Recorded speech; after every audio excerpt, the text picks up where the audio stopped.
Good evening, non-existent viewers. It's TVB, and this is the first video I've made in a few weeks. I feel like I've been saying this a lot this year, but I want to apologize for the lack of uploads lately. I mean, this year in general has had the fewest amount of uploads, and out of all my full years of making YouTube videos, and that's because of, like, two very simple reasons: school and work. I work part-time at a dog daycare, and I just graduated from CSU, and if you follow me on Instagram, you are probably aware of that. And oh my gosh, guys, it was. I'm gonna talk about my graduation a lot more in my New Year's Day vlog that I do every year. Like that's been like a tradition on my channel since 2014. It's like every New Year's Day I film like a little vlog just talking about how my year went. And oh my gosh, that year is. Let's just say that this coming New Year's Day vlog and Q&A sessions are gonna be very special, put nicely. And this has also been a tradition on my channel for 2 years now. Like back in 2019, when I was home for the semester, before COVID, I made a video talking about my top 5 favorite movies from the year 2009 to honor those films, like my favorite films that turned 10 years old that year. And last year, during the summer, for 2020, I made a film, my top 5 favorite movies 2010 to honor all the films that turned 10 that year, like last year, I should say. And like 2009, my list included like Avatar, District 9, Up, and those movies. While last year, like with 2010, it included Toy Story 3 and Inception and How to Train Your Dragon and movies like that. So this year, 2011, was my second full year of being in middle school. Like I graduated from elementary school in 2010, and it's like 2000, that fall was 6th grade, so 2011 began 7th grade, and I'm especially excited. I'm planning on doing like a whole top 9 or top 5 week this coming January, like after New Year's Day. I'm just gonna like have a whole week full of like ranking videos and like countdown lists videos like this one. And I'm gonna do one for 2012, like, all the movies are turning 10 years old next year. Oh, I'm especially excited for that because 2012, in my opinion, like out of all the years I've been alive to see, 2012, in my opinion, was the best year for film. But for now, we'll cross the bridge when we get there. Let's just talk about my 5 favorite movies in 2011, and I have 3 honorable mentions: The Artist, Captain America: The First Avenger, and The Muppets. All 3 of those films are excellent, excellent films. The Artist won Best Picture that year, and it was just so. I remember seeing it as a kid, and it kind of like. It didn't make a whole lot of sense to me at first. I wasn't really excited going into it. My parents and my sister dragged me to it, and there was like, "Vita, we're gonna watch like this movie." It's like, "Oh, but mommy, it's not an action movie." It's like, "Oh, but it's very artsy." It's like, "Oh wow," it got me to appreciate silent film and Captain America: The First Avenger. The MCU way back. We look back on the early stages of the MCU, and it's so nostalgic before like Thanos and like Eternals and Shang-Chi, like before all this like Phase 4 stuff. Like it was more simple back then. I kind of miss those type of Marvel films. And The Muppets, such a heartwarming film, like with Jason Sudeikis, I believe, and Amy Adams, and with Kermit and Miss Piggy and Animal. That movie was hilarious. Oh my gosh, the whole Jack Black barbershop scene. I remember like laughing so hysterically when I saw that movie in theaters back in middle school. Oh yeah, and it was just such a heartwarming film, and it won the Oscar for Best Original Song for Man or Muppet. But yeah, those are 3 really great films, and I feel kind of bad for not being able to put them on this list. But like, without further ado, let's jump to my number 5 choice.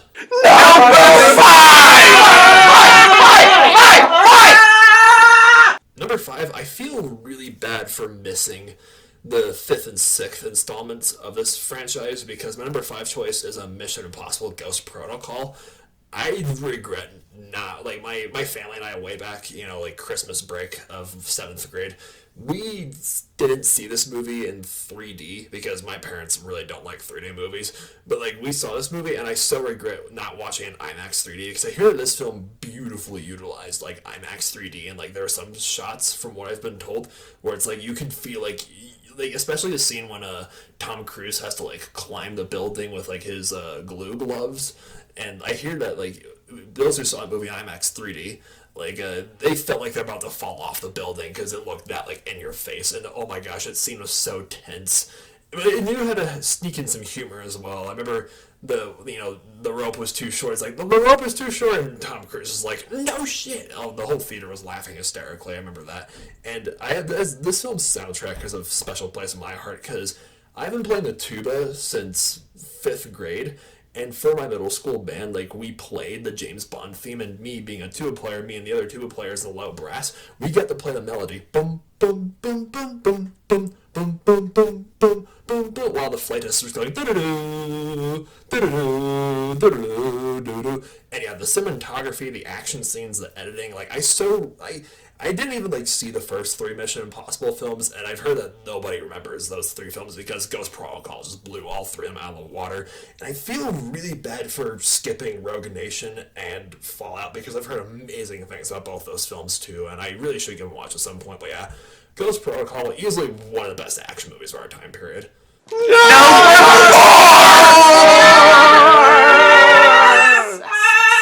So number 4, we have one of my favorite DreamWorks films. 2011 was a pretty decent year for animation, and I gotta say, out of all the solid animated films we got that year, Kung Fu Panda 2 tops my list. I'm still really, like, undecided over whether this is better than Kung Fu Panda 1, or if it's the other way around, like, which Kung Fu Panda, like, movie is my favorite, either the first film or its sequel.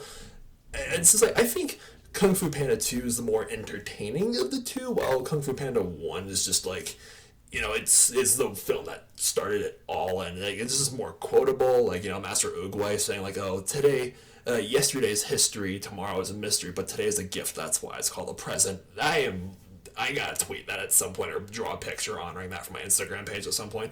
And yeah, like, Tai Lung and Lord Shen probably hold the spot for, like, my favorite DreamWorks villains. Like, Lord Shen especially, because you sympathize with him with, being rejected as a child, and, like, that kind of molds him into being this, like, corrupt tyrannical dictator. This is definitely the darkest, one of the darkest out of all the DreamWorks films, because, like, Lord Shen just goes on a panda genocide after hearing about, like, a prophecy of, like, a warrior in black and white slaying him eventually. And by the way, Lord Shen's based on a white peacock. Those actually exist. I've seen quite a few of them at, like, when I entered at Busch Gardens and other zoos I've been to, like, over the years. Like, white peacocks are so stunning. Too bad that, like, most white animals can't survive in the wild, because their white, like, feathering or fur color gives them no camouflage in their respective, like, habitats, so it's kind of upsetting, but still, they're gorgeous.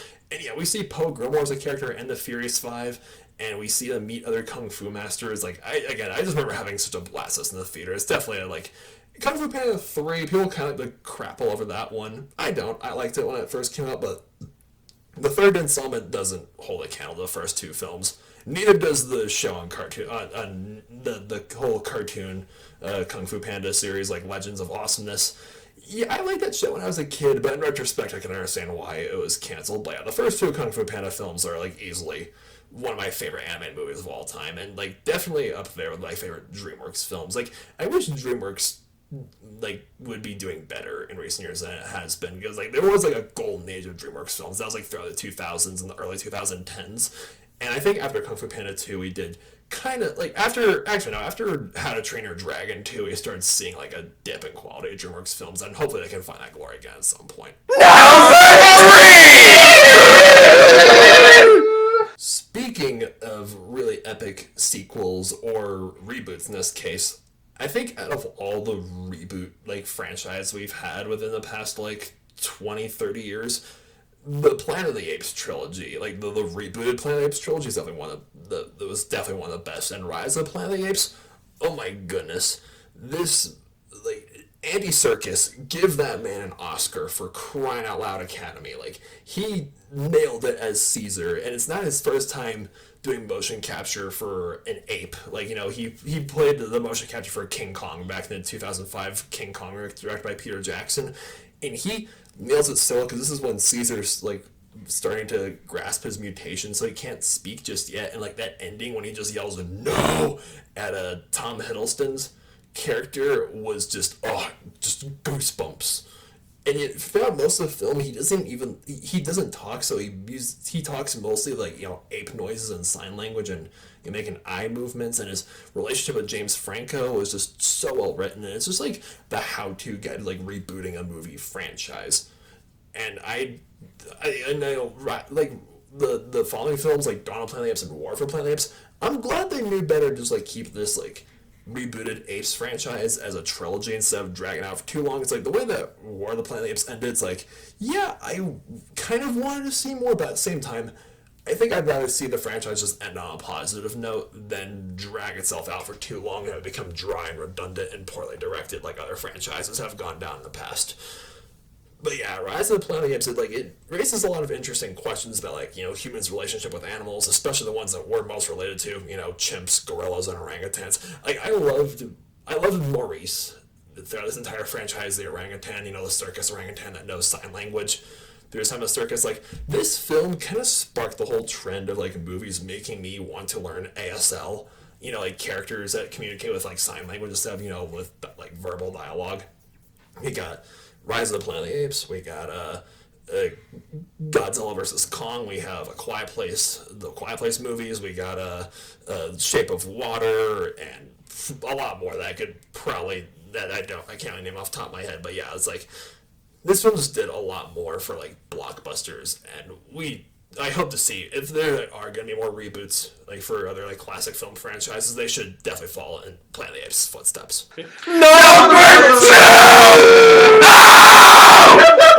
Okay. Number 2. Remember how I said earlier that Captain America: The First Avenger was like, the like nostalgia period of Marvel, like the MCU movies? Well, that film, I love me some Captain America, don't get me wrong, but it does not hold a candle to Thor. Like, guys, Thor way back in 2011, like, before the Avengers, was like my favorite superhero movie. And I know that like this movie totally butchered Norse mythology. I actually just finished a Western mythology class for my final semester here at CSU, and we read a lot of like Germanic myths and about the Aesir gods and the Vanir gods, and like how they eventually became one council of gods, and like Ragnarok, Loki's children just like slaying Odin and being like a new age of gods. Yeah, this movie butchered Norse mythology big time. The Marvel franchise in general didn't really do like the original mythology justice, but you know what? It still was my introduction to Norse mythology when I was in middle school, and it really got me invested more in like studying like various myths and legends and folklore and like pagan traditions throughout the centuries. Like, my mom's side of the family is Lithuanian, which is one of the 3 Baltic countries, and we like before it was Christianized, they were like heavily worshipping like nature spirits. I like to tell Scandinavians and Greek people that I meet, like, hey, my people have a thunder god like yours. His name is Perkunas. In Latin, it's called Perkuns. But anyway, like, Chris Hemsworth, this is his big break, and everyone knows who Chris Hemsworth is now thanks to this film. And like, when I see Chris Hemsworth, I see Thor, and I'm so happy to see him like evolve as an actor throughout like the three Thor films. So that was a tongue twister right there. And like the Avengers movies, we see him grow his range. Like, he goes from this really big, macho, strong like thunder god, and then like you remember him in Endgame, he just becomes like a fat alcoholic, and just this film was probably like the funniest out of all the Marvel movies. Like, there's been some very funny Marvel films, but this is definitely like in terms of like funniest like superhero movies, definitely in my personal like top 5. Like, especially the diner scene when him and Natalie Portman's character are just like in the diner, and he's like drinking coffee, and he's like, I like this drink. Alright, quiet brother, and just smashes it. He's like, no, you don't have to like just smash. He's like, he's a total fish out of water. He walks to the pet store. He's like, I need a horse. And that guy's like, we have guinea pigs. Yeah, do anyone else is large enough to ride? Like, oh, I could rewatch those scenes like over and over again, and still like laugh hysterically. And yeah, we also see Loki, who's one of my favorite like supervillains of all time. Even though I'm too broke for Disney Plus. I haven't watched the Loki series, but that's definitely on my to-watch list at some point. As long as many other movies and TV shows. And I also have a to-read list as well, and I definitely want to squeeze in some like Thor comics at some point. And yeah, it's like, I can't believe this movie's 10 years old now, because I said this in my video talk about Shang-Chi and other like movies I didn't get a chance to review, but like Thor 10 years ago was my introduction to like Norse mythology, and this year Shang-Chi wasn't my introduction to Chinese mythology. So I'm just very thankful of Marvel films for helping me like appreciate like various cultures and like different beliefs from my own. And yeah, I owe Thor and the whole Marvel franchise so much.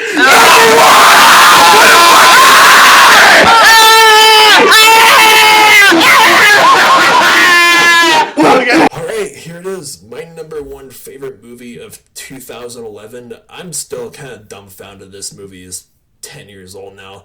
And I'm still not entirely sure which deserves my title for my favorite film of this franchise.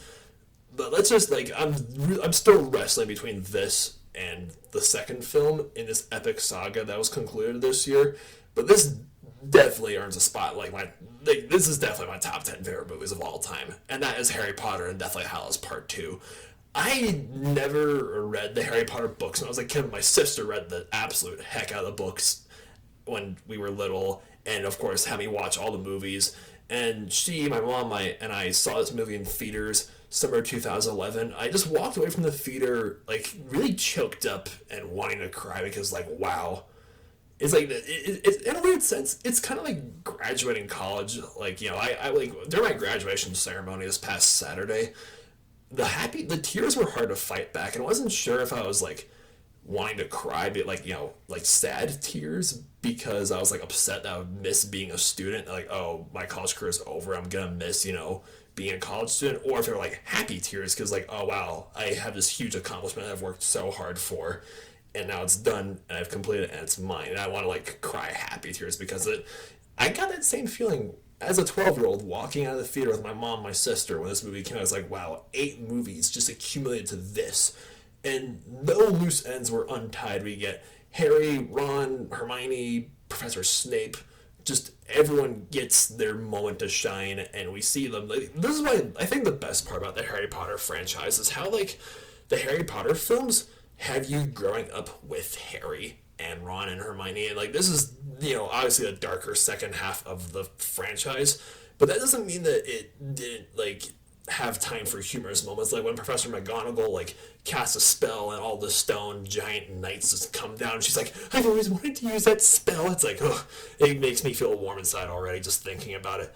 And yeah, just the action scenes, the cinematography, special effects, the wizard lightning battle between Harry and Voldemort, just masterpiece. Just this whole film franchise, I owe it a lot. I owe Harry Potter, The Lord of the Rings, Skyrim, Pokemon, and other fantasy greats to thank for inspiring me as an English major who concentrated in creative writing, to pursue a career in fantasy writing.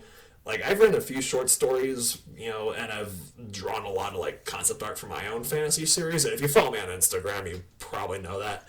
But and I know J.K. Rowling's been put through the ringer with the media with the whole turf allegations and whatnot, but I definitely believe in a separation of the art from the artist, and I am very grateful for her as a writer for bringing Harry Potter to life, and of course the film franchise. I actually, when my mom and I were road tripping across the country earlier this summer, we listened to the first 2 Harry Potter books.